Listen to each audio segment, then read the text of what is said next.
आप सभी को मेरा बहुत बहुत नमस्कार। आरएससी परिवार की हिंदी कक्षा में आपका स्वागत है। मैं हिंदी से कंचन बाला मैम आपको आज अपने पाठ्यक्रम का सूरदास का पाठ पढ़ाने जाऊंगी, ठीक है। लेकिन इससे पहले हमने क्या पढ़ लिया था? इससे पहले हमने अपने पहले पाठ में, जिसके 3 भाग थे, संतवाणी के कबीरदास जी, तुलसीदास जी और कृपाराम खड़िया जी, ठीक है, उनके बारे में हमने पढ़ लिया था। उसके बाद अब हमारा सूरदास जी का पाठ है, इसके बारे में आपको मैं बताऊंगी। इनके पूरे जीवन परिचय के बारे में आपको बताऊंगी। अब आप पहले तो ध्यान देंगे इनके जीवन परिचय पर, ठीक है। सूरदास जी, ये मैंने आपको पहले भी बताया था कि हमारे हिंदी साहित्य के इतिहास को आचार्य रामचंद्र शुक्ल जी ने 4 भागों में बांटा था: आदिकाल, भक्तिकाल, रीतिकाल और आधुनिक काल, ठीक है। अब हमारे जो पहले कवि लग रहे हैं पुस्तक के पहले और दूसरे पाठ में, ये भक्ति काल से लगे हुए हैं। जैसे कि मैंने आपको पहले पाठ में कबीरदास जी पढ़ाए थे, तुलसीदास जी पढ़ाए थे, वो भी भक्ति काल के कवि थे और उन्हें हमने बहुत अच्छी तरह से पढ़ा था। अब हम देखिए, मैं आपको भक्ति काल के बारे में और फिर से दोबारा से मैं बता देती हूँ। देखिए, ये जो हमारा भक्ति काल का समय है, ये 1375 से और 1700 तक रहा था। विक्रम संवत में है ये समय। किसमें है? विक्रम संवत में, ठीक है। अब देखिए, ये भक्ति काल का टाइम पीरियड है। इस भक्ति काल को भी 2 भागों में बांटा था आचार्य रामचंद्र शुक्ल जी ने। 2 भागों में, किसमें? एक कहलाती है ज्ञानाश्रयी शाखा और दूसरी कहलाती है संत काव्य शाखा। इनके दूसरे नाम भी हैं। ज्ञानाश्रयी शाखा को निर्गुण शाखा भी बोल सकते हैं और संत काव्य शाखा को सगुण शाखा या धारा भी बोल सकते हैं। अब देखिए, निर्गुण और सगुण क्या होता है? जो ईश्वर को मूर्ति रूप में नहीं मानते हैं, मूर्ति रूप में उसकी पूजा उपासना नहीं करते हैं, ठीक है, वो अनंत सर्व कहते हैं कि ईश्वर सभी और है, ठीक है, वो तो कहलाती है निर्गुण भक्ति। और सगुण, जो ईश्वर को मूर्ति रूप में मानकर उनकी आराधना करते हैं, वो कहलाती है सगुण भक्ति। अब देखिए, निर्गुण भक्ति में हम एक कबीर जी, ये बहुत ही प्रसिद्ध हैं, जिनको हमने संतवाणी के अध्याय में हमने पढ़ लिया था। अब सगुण भक्ति में देखिए, सगुण भक्ति को फिर से आचार्य जी ने 2 भागों में बांटा। एक राम काव्य धारा, दूसरी कृष्ण काव्य धारा। अब ये राम काव्य धारा और कृष्ण काव्य धारा क्या है? देखिए, जो राम की भक्ति करते थे वो कवि तो आए राम काव्य धारा में, और जो कृष्ण जी की भक्ति करते थे वो किस में आए? कृष्ण काव्य धारा में। अब देखिए, राम की भक्ति के लिए सबसे ज़्यादा प्रसिद्ध कौन है? तुलसीदास जी, वो राम काव्य धारा के कवि कहलाए। और कृष्ण काव्य के लिए कौन से ज़्यादा कवि फेमस हैं, प्रसिद्ध हैं? सूरदास जी। तो सूरदास जी कृष्ण काव्य धारा में आते हैं, राम काव्य में आते हैं तुलसीदास जी। तो आज हम इन्हीं सूरदास जी के बारे में पढ़ने जा रहे हैं, ठीक है। आचार्य रामचंद्र शुक्ल जी ने कहा था कि जिस प्रकार राम की भक्ति के लिए तुलसीदास जी को जाना जाता है, उतना ही कृष्ण की भक्ति के लिए किसको जाना जाता है? सूरदास जी को जाना जाता है। अब देखिए, अब हम इनके थोड़ा जीवन परिचय के बारे में पढ़ेंगे, जो कि बहुत ज़रूरी है। सूरदास जी कौन थे, कहाँ इनका जन्म हुआ? किसी की रचनाओं को पढ़ने से पहले हमें उनके बारे में, उनके व्यक्तित्व के बारे में हमें थोड़ी जानकारी होनी चाहिए। अब देखिए, इनका जन्म 1478 ईस्वी में हुआ था। अब आप सोचेंगे कि मैंने ये 2 स्थान क्यों लिखे हैं इनके जन्म के? देखिए, इनके जन्म स्थान पर विद्वानों में मतभेद है। मतभेद अर्थात कोई तो कहता है कि इनका जो जन्म है वो दिल्ली के निकट सीही गांव में हुआ, और किसी विद्वान का ये कहना है कि इनका जन्म मथुरा और आगरा के निकट एक रुनकता गांव है उसमें हुआ।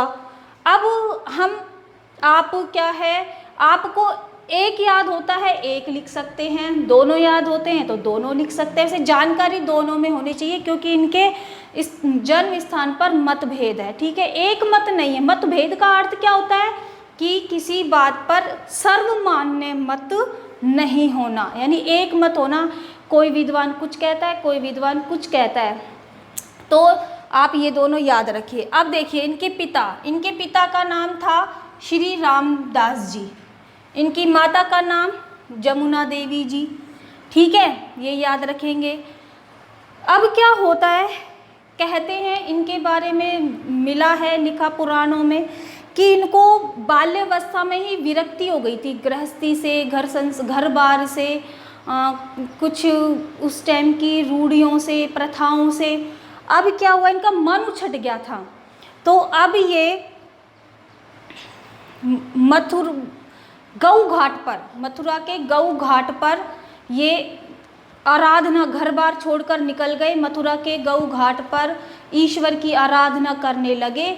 और ये भागवत जो पुराण है, हमारे पुराण हैं, आपको पता है जैसे कि हमारे 4 वेद हैं, ऐसे हमारे 18 पुराण हैं। उन्हीं 18 पुराणों में से एक है भागवत पुराण, जिसको हम भागवत बोलते हैं, ठीक है। इसी भागवत पुराण के ये गीत गाया करते थे, उनके पद गाया करते थे गऊ घाट पर बैठकर, और ईश्वर की आराधना में लीन रहते थे। अब उसी गऊ घाट पर एक बार वल्लभाचार्य जी, ठीक है, वल्लभाचार्य जी आते हैं।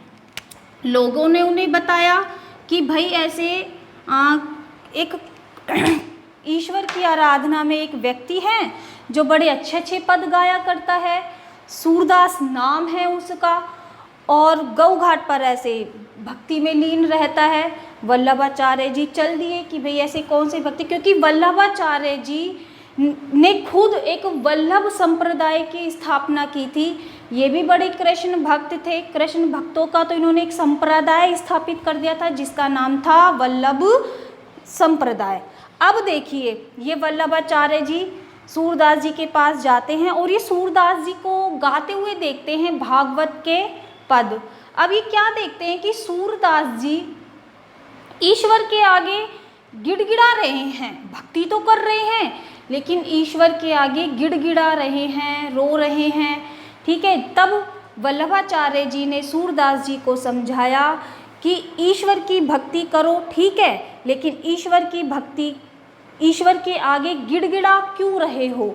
ईश्वर के आगे ईश्वर की भक्ति करने का मतलब ये नहीं है कि उनके आगे रोया जाए, उनके आगे गिड़गिड़ाया जाए। भक्ति करने का मतलब होता है कि भक्ति मतलब ईश्वर को प्राप्त करना। ये देखिए मैंने यहाँ पर लिखा भी है, वल्लभाचार्य की जो वल्लभ संप्रदाय था ना, वो इस पुष्टि मार्ग पर चलता था। किस पर चलता था? पुष्टि मार्ग पर चलता था। इनका साधना मार्ग पुष्टि मार्ग कहलाता है। वल्लभाचार्य जी ये मानते थे कि ईश्वर को प्राप्त करना चाहिए। देखिए मैंने यहाँ पर लिखा भी है, पुष्टि का अर्थ क्या बताते हैं वल्लभाचार्य जी? ईश्वर की कृपा यानी भगवत कृपा को प्राप्त करना, ईश्वर के सानिध्य को प्राप्त करना। अब यही बात इन्होंने सूरदास जी को समझ में आई, सूरदास जी को समझ में आ गई। अब तभी से सूरदास जी ने इन वल्लभाचार्य जी को अपना क्या बना लिया? गुरु बना लिया, ठीक है। तो सूरदास जी के गुरु कौन कहलाते हैं? वल्लभाचार्य जी। अब देखिए, अब इनकी भक्ति जो पहले दास्य भाव की थी, ठीक है, ईश्वर के आगे क्या कर रहे थे? गिड़गिड़ा रहे थे दास की तरह, उनको स्वामी मान रहे थे, खुद को दास मान रहे थे, सेवक मान रहे थे। अब इनकी भक्ति दास्य भाव से सखा भाव में परिवर्तित हो जाती है। सखा भाव, जिसे हम सख्य भाव भी कह सकते हैं। देखिए ये लिख रहा, सख्य भाव या सखा भाव। सखा भाव में क्या है, ईश्वर को मित्र मान करके सेवा कीजिए, उसकी मित्र मान करके उसकी आराधना कीजिए, उसका सानिध्य प्राप्त कीजिए। ठीक है, ये होती है ईश्वर की भक्ति, उसकी कृपा, उसके का अनुग्रह प्राप्त कीजिए। भक्ति करनी है तो उसके आगे रोइए नहीं। अब चलिए, अब देखिए भक्ति करते हैं कृष्ण की, और भक्ति इन्होंने किसकी की है, श्री कृष्ण की। अब इनकी भाषा क्या है, ब्रज भाषा। आप जानते हो ये मथुरा, वृंदावन, ये सारा पूरा क्या है, ब्रज क्षेत्र है, और यहाँ पर भाषा भी कौन सी चलती है, ब्रज की चलती है, ये आपने सुना भी होगा। ठीक है, अब आगे देखिए इनकी रचनाएं, इनकी रचनाएं कौन सी हैं। ये 3 रचनाओं के आधार पर ही देखिए कितने प्रसिद्ध हो गए। 3 रचनाओं के आधार पर, 3 ही रचनाएं इनकी जो पूरे विश्व में प्रसिद्ध हो गए, सूरसागर, सुरसारवली और साहित्य लहरी। केवल 3 रचनाओं के आधार पर ये पूरे विश्व में प्रसिद्ध हो गए कृष्ण भक्त के रूप में। और देखिए अगली बात, सूरदास जी की भक्ति पद्धति का मेरुदंड पुष्टि मार्ग है, जो मैंने अभी आपको बता दिया। जो जिस पुष्टि मार्ग की बात वल्लभाचार्य जी ने इनको समझाई थी, वो ही इन्होंने अपना आधार बना लिया, किसका, भक्ति करने का। यानी कि अब ये कहने लगे कि ईश्वर, काम, कर्म, कार्य, उपासना, ये सभी बेकार हैं किसके आगे, ईश्वर की कृपा के आगे। ये सूरदास जी ने स्वयं ने कहा है। ठीक है, अब आगे देखिए, इनकी मृत्यु हो जाती है 1583 ईस्वी में पारसोली गांव के निकट।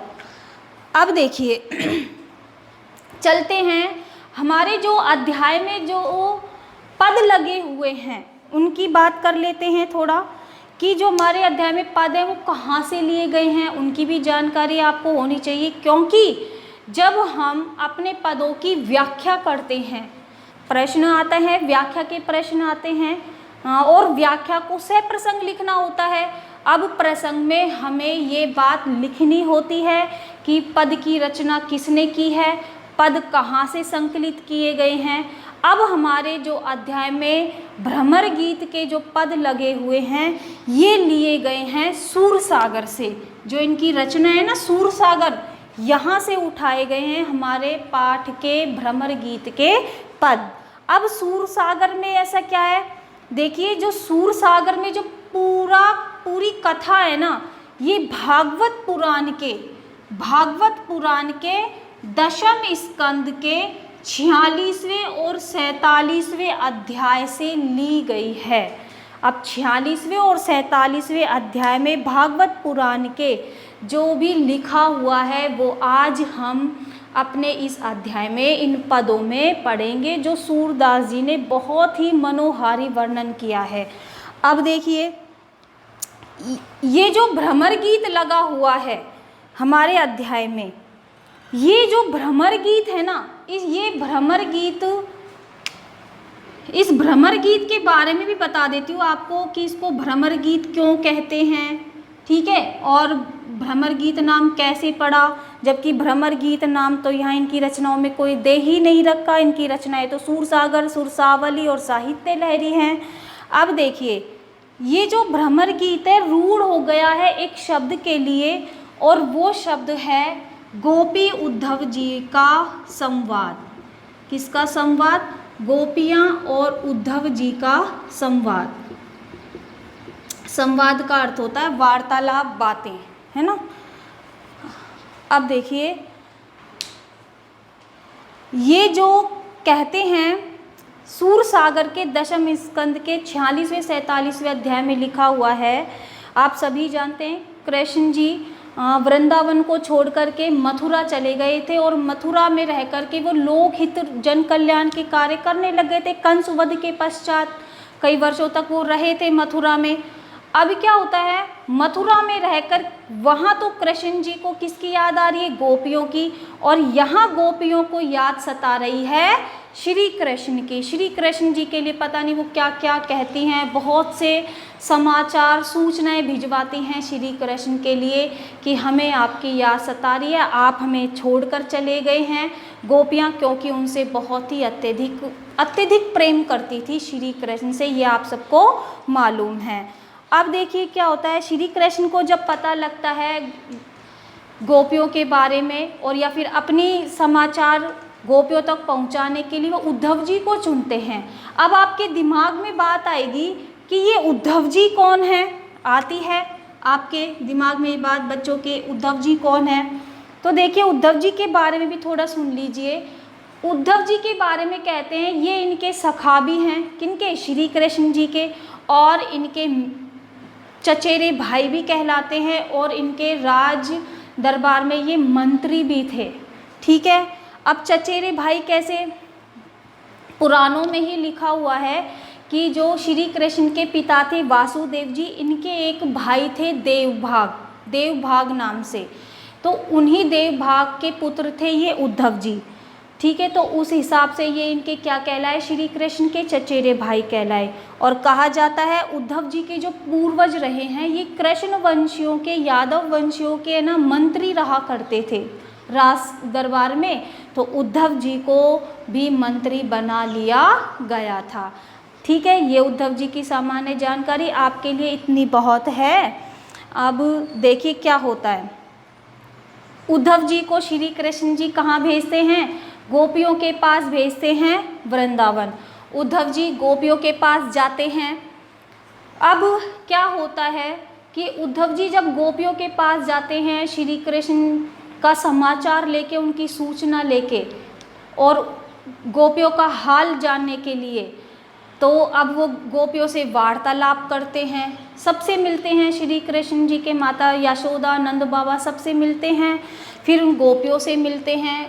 अब क्या होता है, कहते हैं जब श्री कृष्ण का समाचार गोपियों को दे रहे थे और गोपियाँ जब उद्धव जी से वार्तालाप करती हैं, तो वहाँ एक भ्रमर, भंवरा जिसको हम बोलते हैं, उड़ता हुआ आ जाता है, और फिर गोपियाँ उसी भ्रमर को अपना माध्यम बना लेती हैं उद्धव जी से बात करने के लिए। तो अब जो उनके बीच वार्तालाप होता है उद्धव जी का और गोपियों के बीच में, उसी वार्तालाप को किसका नाम दे दिया जाता है, भ्रमर गीत का नाम दे दिया जाता है। तो उनके जो संवाद है, उनके जो वार्तालाप है, उसका क्या नाम पड़ गया, भ्रमर गीत नाम पड़ गया।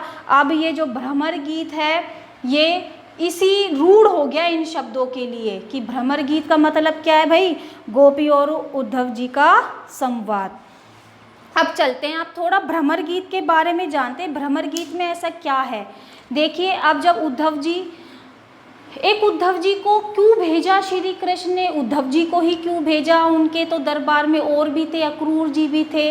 अब देखिए क्या होता है कि उद्धव जी के लिए भी आता है, और ये लिखा हुआ है कि भागवत पुराण में ही, कि जो ये उद्धव जी थे ना, इनको ज्ञान का, अपने योग का, अपनी कर्म साधना का बड़ा गर्व था। मतलब कि ये प्रेम को इतना महत्व नहीं देते थे, प्रेम की बातें सुन करके ना अनसुना कर देते थे, हंसी में टाल दिया जाते थे, कुछ नहीं होता प्रेम व्रेम। जबकि कृष्ण जी तो खुद प्रेम के क्या थे, पुजारी थे, प्रेम को बहुत महत्व देते थे, और उद्धव जी इस बात को नकारते थे क्योंकि उन्हें अपनी योग साधना का, ठीक है, अपनी उपासना का, अपने ज्ञान का क्या था, बहुत ही ज़्यादा गर्व था।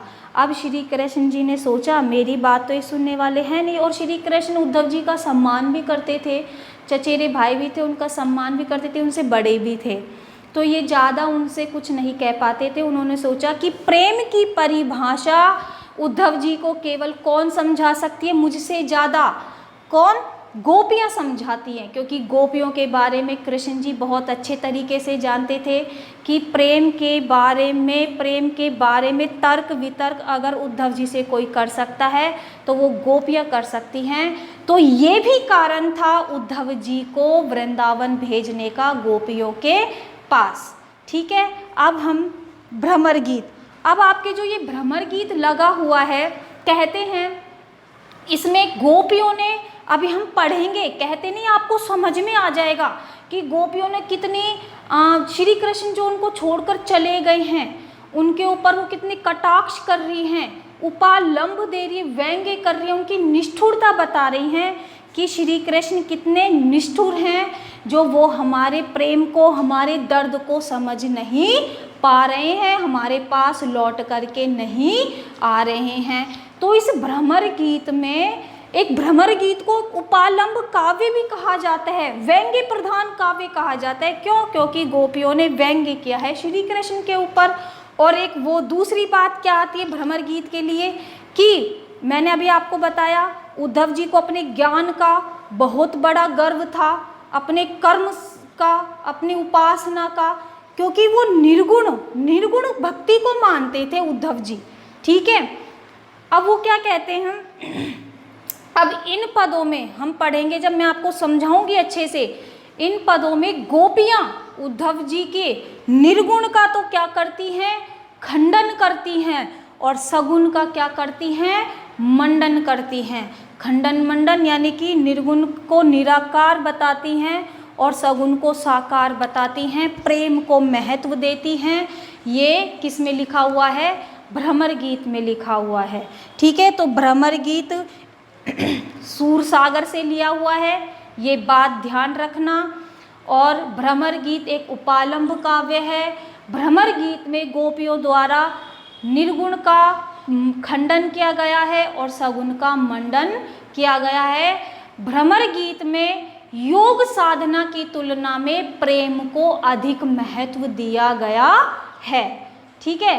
अब इसमें एक बात और बता देती हूँ मैं आपको, भ्रमर गीत में एक शब्द और आएगा, अक्रूर जी बीच में आएगा, तो फिर आप कहोगे मैडम अभी अक्रूर जी कौन है।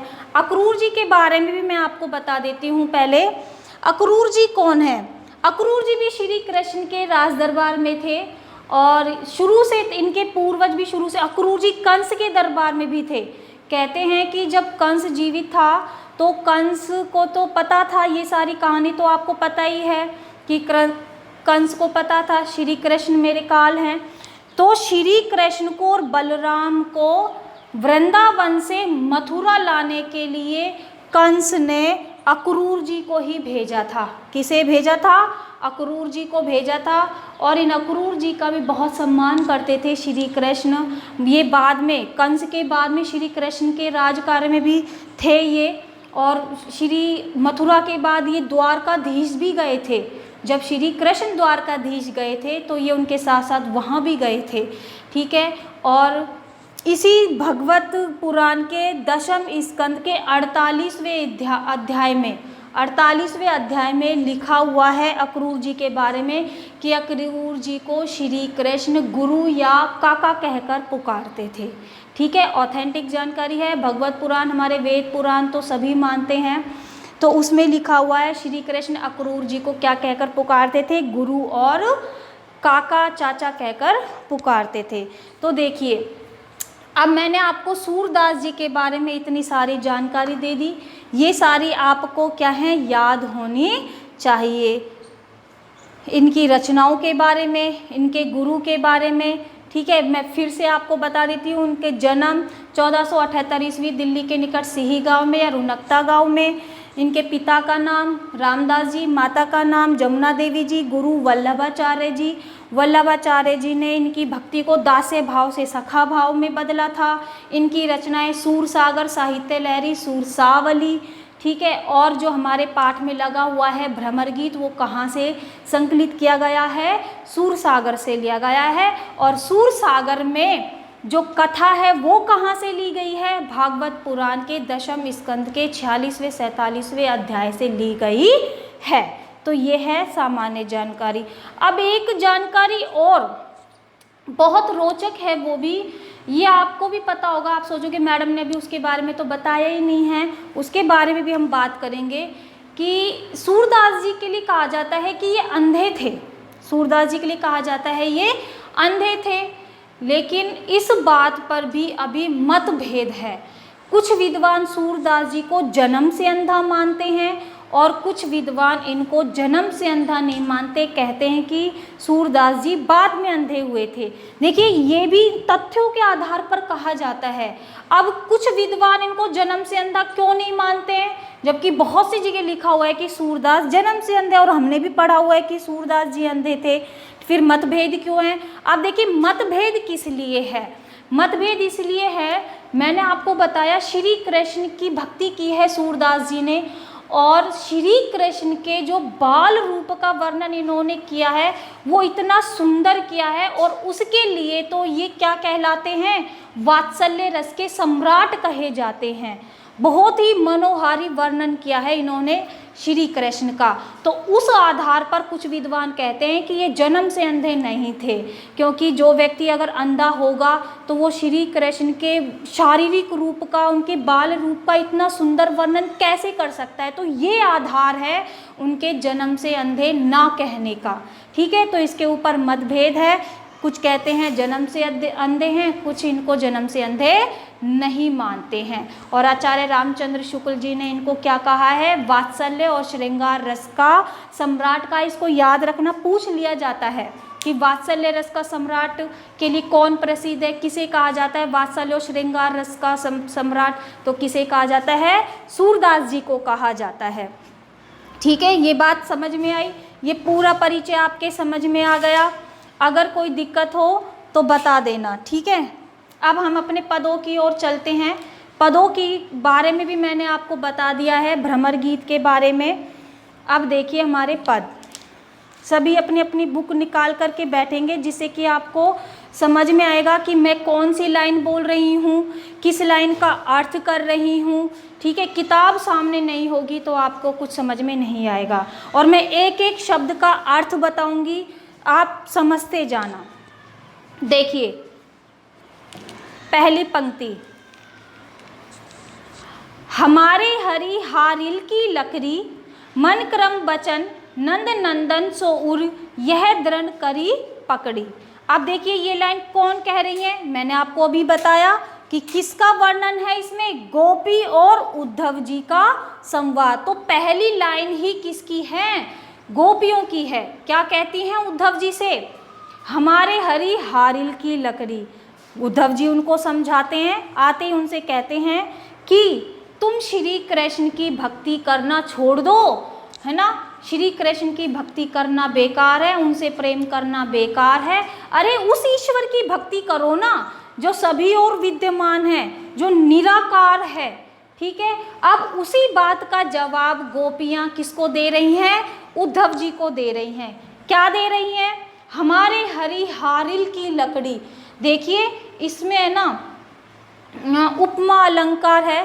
क्या है, पहली पंक्ति में कि गोपियाँ कहती है हमारे हरि हारिल की लकड़ी, कि हमारे हरिल तो हारिल पक्षी की लकड़ी के समान है। अब ये हारिल पक्षी क्या होता है, हारिल पक्षी के बारे में बताती हूँ। इसके बारे में कहा जाता है कि ये जब आसमान में उड़ता है तो अपने पंजों में एक लकड़ी पकड़े रहता है।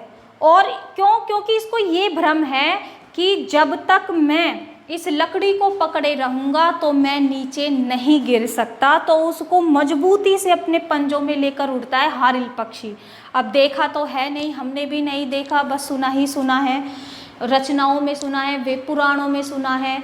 ठीक है, कुछ पक्षी ऐसे हैं जिनके बारे में वेदों पुराणों में ही लिखा हुआ है, जैसे चकवा चकवी नहीं देखा, हमने भी नहीं देखा। हो सकता है उस टाइम होते थे, बहुत सी प्रजातियां लुप्त भी हो जाती हैं। अब आप बस समझ ही लेंगे कि किसके बारे में बता रही हैं, किसकी उपमा दे रही हैं, ये श्री कृष्ण को हारिल की पक्षी के लिए। अब देखिए क्या कह रही हैं, हे उद्धव जी, हमारे हरि हारिल की लकड़ी, मन क्रम वचन नंद नंदन सो उर, यह दृढ़ करी पकड़ी। हे उद्धव जी, हमारे श्री कृष्ण तो उस हारिल पक्षी की लकड़ी के समान हैं, जिसको हमने हृदय से, मन क्रम वचन, हमने अपने हृदय से, अपने मन से, अपने कर्मों से उनको क्या है, और अपने वचन से नंद नंदन, उस नंदन को, उस श्री कृष्ण को हमने क्या है, मजबूती से पकड़ा हुआ है। ठीक है, यानी खुद को तो किसकी उपमा देती हैं वो, हारिल पक्षी की, और श्री कृष्ण को किसकी उपमा देती हैं, उस लकड़ी की, कि जैसे कि हारिल पक्षी उस लकड़ी को मजबूती से पकड़े रहता है, उसी प्रकार हमने भी श्री कृष्ण को मजबूती से पकड़ रखा है। आप चाहे हमसे कुछ भी कह लीजिए, हम उनको नहीं छोड़ेंगी, उनकी भक्ति करना, उनसे प्रेम करना हम नहीं छोड़ेंगी। समझ में आया ये 2 लाइनों का अर्थ। आगे चलिए, जागत सोवत सपने सोथुक काने काने जकरी। अरे हम तो उनको जागते सोते, जागत सोवत सपने सोथुक, सोथुक का अर्थ क्या है, साक्षात सोथुक। देखिए ब्रज भाषा है, ब्रज भाषा टफ नहीं है, बहुत अच्छी भाषा है, आपको बहुत अच्छे से समझ में आएगी। नहीं समझ में आती मैं आपको समझा रही हूँ, आप बस ध्यान दीजिए, एक एक शब्द का अर्थ बताऊंगी आपको, ठीक है, बस समझते चलिए और ध्यान रखिए उन लाइनों पर, मैं किस लाइन का अर्थ बता रही हूँ, किस पंक्ति का अर्थ बता रही हूँ। जागत सोवत सपने सोतु काने काने जकरी, जकरी का मतलब होता है जपना, हम तो सोते जागते साक्षात रूप में काने काने यानी उनका जप करती रहती हैं, काना काना पुकार कर। सुनते ही जोग लगत ऐसो अली जो करहु ककरी।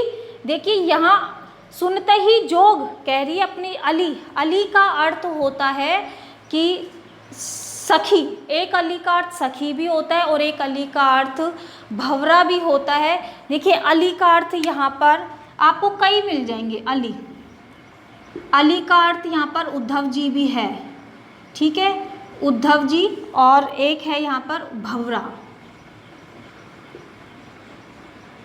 उद्धव जी को उद्धव जी से बात करने के लिए भंवरे को माध्यम बनाए ना, तो यहाँ पर अली शब्द दोनों के लिए भी आता है। माध्यम किसको बनाया है, भंवरे को, कह किसको रही है, उद्धव जी से, ठीक है। तो अली का अर्थ ये दोनों है यहाँ पर। आली का अर्थ होता है सखी। अब देखिए, सुनते ही जोग लगत ऐसो अली ज्यों करहु ककरी। अब क्या कहती हैं गोपियाँ उद्धव जी से, हे उद्धव जी आप जो हमें योग साधना के बारे में बता रहे हैं वो तो हमें बिल्कुल कड़वी ककड़ी के समान लग रहा है, हमें बिल्कुल अच्छा नहीं लग रहा है, क्योंकि ये आप भी जानते हैं कि गोपियाँ तो श्री कृष्ण के प्रेम की दीवानी थी, जैसे मीरा दीवानी थी, ठीक है, मीरा को कहते हैं ना, उसी प्रकार गोपियाँ भी सुध बुध खो बैठती थी श्री कृष्ण के प्रेम के आगे, तो वो, ठीक है, तो कहती है कि आपकी योग साधना तो हमें किसके समान लग रही है, बिल्कुल कड़वी ककड़ी के समान लग रही है, हमें बिल्कुल नहीं सुहा रही हैं। सोई व्याधि हमें ले आए, और कह रही है आप ये व्याधि, व्याधि यानी बीमारी, बीमारी बता रही हैं उद्धव जी की योग साधना को, निर्गुण ब्रह्म की उपासना को व्याधि बता रही है। देखो कितना बड़ा उपालंब है ये, कितना बड़ा व्यंग्य है। ये व्याधि आप हमें ले आए, देखी सुनी न करी, जो आज तक हमने कभी ना तो देखी और ना ही कभी हमने सुनी। समझ में आया, यहाँ तक समझ में आया। गोपियाँ क्या कह रही हैं, हे उद्धव जी जिस योग साधना के बारे में आप हमें बता रहे हैं वो तो हमें सुन करके बिल्कुल अच्छी नहीं लग रही है, कड़वी ककड़ी के समान लग रही है। जिस प्रकार कड़वी ककड़ी का स्वाद होता है उसको हम मुंह में आते ही थूक देते हैं ना कड़वी ककड़ी को, इसी प्रकार आपकी योग साधना हमें सुनने में लग रही है, हमें बिल्कुल नहीं सुहा रही हैं। और ये बीमारी, देखिए बीमारी बता रही है उद्धव जी की योग साधना को।